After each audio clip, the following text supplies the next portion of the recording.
জয় গুরু বন্দে পুরুষোত্তম।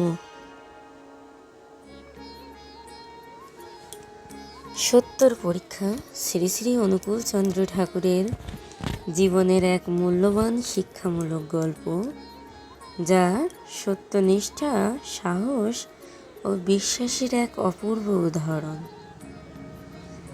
আজকে আমি সত্যর পরীক্ষা অনুকূল চন্দ্র ঠাকুরের শ্রেষ্ঠ গল্প এটা নিয়ে আপনাদের সামনে কিছু আলোচনা তুলে ধরব। তো বন্ধুরা, ভিডিওটি স্কিপ না করে সম্পূর্ণ ভিডিও দেখার অনুরোধ রইল আপনাদের। একদিন এক যুবক ঠাকুরের কাছে এলেন। তার মুখে ভয়, দ্বিধা আর কিছুটা অনুশোচনার ছাপ। তিনি শ্রী শ্রী অনুকূল চন্দ্র ঠাকুরকে বললেন, ঠাকুর, আমি একটা বড় ভুল করে ফেলেছি। আমি আমার চাকরির পরীক্ষায় নকল করেছি। আমি জানি এটা অন্যায় হয়েছে, কিন্তু চাকরিটা তো আমার খুবই দরকার ছিল। এখন খুব অপরাধ বোধ মনে হচ্ছে। ঠাকুর তখন গভীরভাবে তার কথা শুনলেন। তার মুখে একটা শান্ত কোমল হাসি। তিনি বললেন, তুমি নিজেই তো বুঝেছো এটা ভুল। এখন বলো, তুমি কি সত্যটা মেনে নিয়ে তার সংশোধন করতে চাও? যুবক কিছুক্ষণ চুপ করে রইলেন।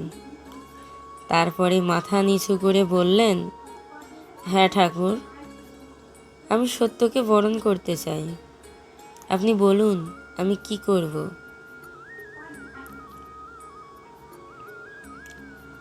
শ্রী শ্রী অনুকূল চন্দ্র ঠাকুর বললেন, সত্যর পথে চলতে সাহস লাগে।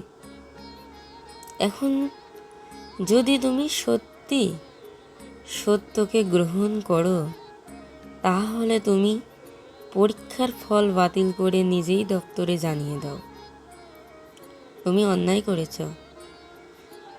সেটা কঠিন, কিন্তু সেটাই হবে তোমার সত্যর পরীক্ষা। যুবক তো দ্বিধায় পড়ে গেল। চাকরিটা হারাবে, সমাজে মুখ দেখানো হবে কঠিন, এসব চিন্তায় ভারাক্রান্ত। কিন্তু ঠাকুরের চোখে এমন শান্তি ও বিশ্বাসের আলো ছিল, যা তার ভিতরের দ্বিধা ভেঙে দিল। যুবক চলে গেলেন, নিজেই কর্তৃপক্ষকে জানালেন এবং পরীক্ষার ফল বাতিল করে দিলেন। শেষে কি ঘটলো জানেন?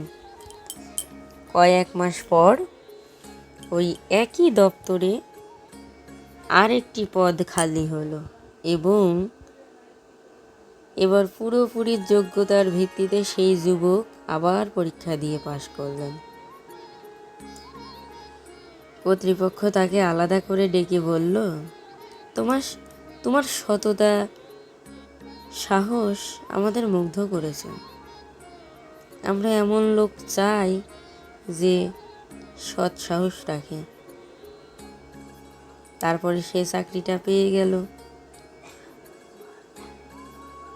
তো বন্ধুরা, আজকে আমার গল্পটা এই পর্যন্তই ছিল। আর সবশেষে বলে রাখি, আমরা এই গল্প থেকে কি শিক্ষাটা পেলাম। শ্রী শ্রী অনুকূল চন্দ্র ঠাকুর এই গল্পের মাধ্যমে বোঝাতে চেয়েছেন, সত্যর পথে চলা কখনো সহজ নয়, কিন্তু তা কখনো বিফলে যায় না। ঈশ্বর তার সন্তানকে সেই পথে সর্বদা সাহায্য করেন। সাহস, অনুশোচনা এবং বিশ্বাস, এই তিনটি থাকলে মানুষ বড় রকমের পরিবর্তন আনতে পারে নিজের জীবনেই। ধন্যবাদ সবাইকে। গল্পটা শোনার জন্য। সামনে আরও নতুন ভিডিও নিয়ে, নতুন একটা গল্প নিয়ে, নতুন যে কোনো একটা বিষয় নিয়ে আপনাদের সামনে আবার হাজির হব। ধন্যবাদ সবাইকে। জয় রাধে।